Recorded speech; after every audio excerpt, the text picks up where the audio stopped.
Guys, I have managed to acquire you super real, totally legit, leaked gameplay of the upcoming Lucent Nargacuga Sunbreak DLC before even the game is released. Here you go.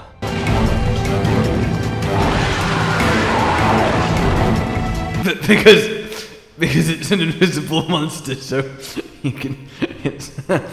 Hello, my fellow Sunbreakers! Welcome one and all, as we dig in to, let's be honest, something that's just as exciting as Espinas and Gore Magala! A proper, meaty, satisfying title update roadmap. First and foremost, Lucent Nargacuga. Absolutely 11 out of 10, sterling choice. The rare species are magnificent, and it has been too long since we have gotten anything other than the metal rafts. This gives me a lot of hope for Molten Tigrex, and, well, even just looking at Lucent, it is quite a big difference from classic Lucent of old. The new model's got a much more distinct white flush of hair, and I do wonder if we'll see a few moves maybe borrowed from Silverwind, but in any case, fighting a invisible super poison Nargacuga in, by the way, the returning Forlorn Arena, I am all about that. But of course, today, what I want to look at is, well, the plan. August, of course, brings us said Lucent Nargacuga and several other monsters. That's already very exciting. The new arena, as we said, but also more rare species monsters, more special species monsters, which is a very interesting terminology, a very interesting phrase, a very select choice of word there in special.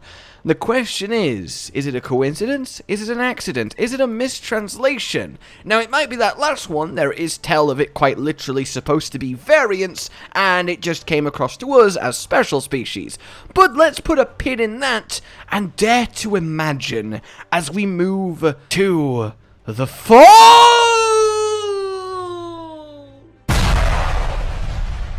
Because, like, fall? This is why you watch these videos, don't judge me. Title update 2 then. 2 delicious silhouettes, rare species and subspecies monsters, and powered up monsters. Powered up, I would assume, is maybe a new version or form or enhanced like arch-tempered or tempered, like an existing monster with a stat buff to give it some new flavor, to give some new challenge, but not a literal new monster. But obviously, more rare species and more subspecies is glorious.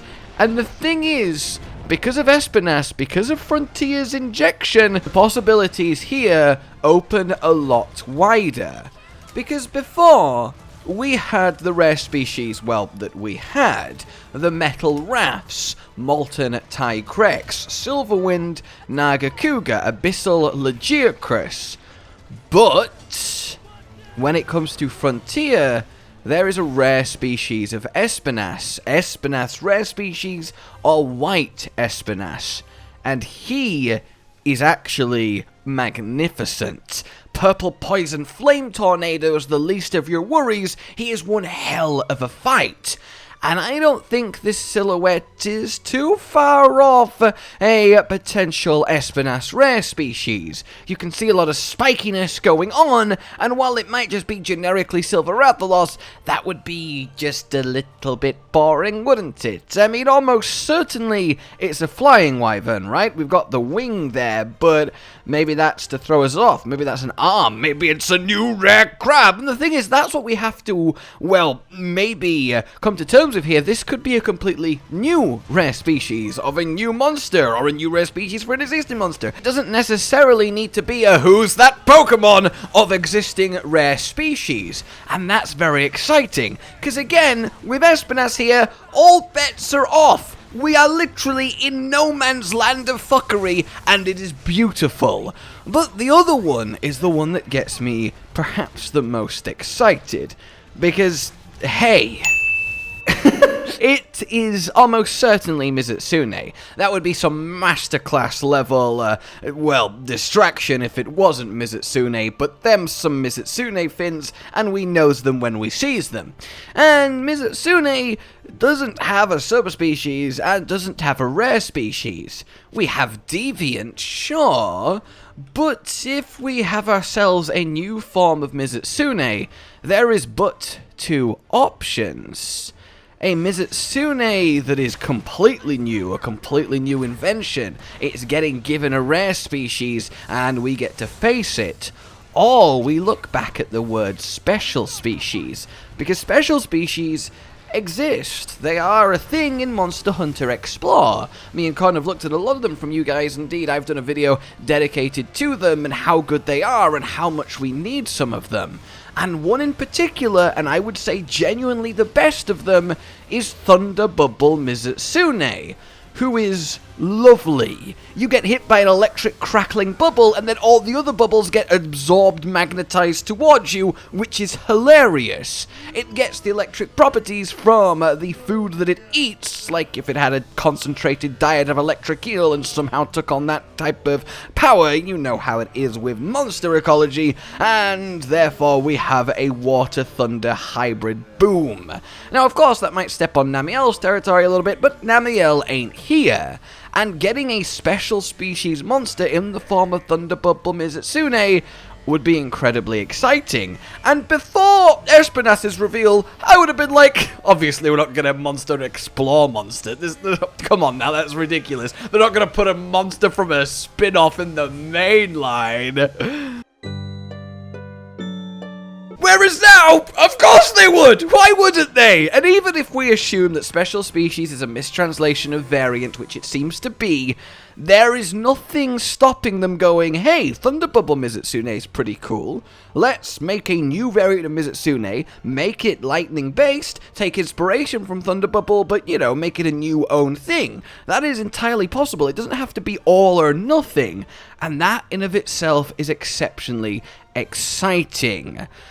Oh, so they're my best guesses. If I absolutely had to commit here, I'm going with white Espinas for top left and a lightning-based Mizutsune for bottom right, and I'm locking in those answers. I may change them later on, but for now, I'm locking them in. And then winter, we get again a few more special species, so variants, or indeed special species, and more powered ups along the lines of tempered, maybe stat increases, probably not new forms, maybe occasionally new moves. And indeed, the map in the background is almost certainly the Citadel, the ruined church that Malzeno is calling home, so that is very curious too. We'll have to see what actually happens there, but it does seem the least meaty of the updates. And then, of course, in 2023, well, there is more and more and more to come. So, I mean, the overall thing to say here is, this is an incredible roadmap. This is much more substantial than Rise. This feels very Iceborne, giving us months and months and months and months, at least 6 months here, as I imagine it will alternate months that we get updates,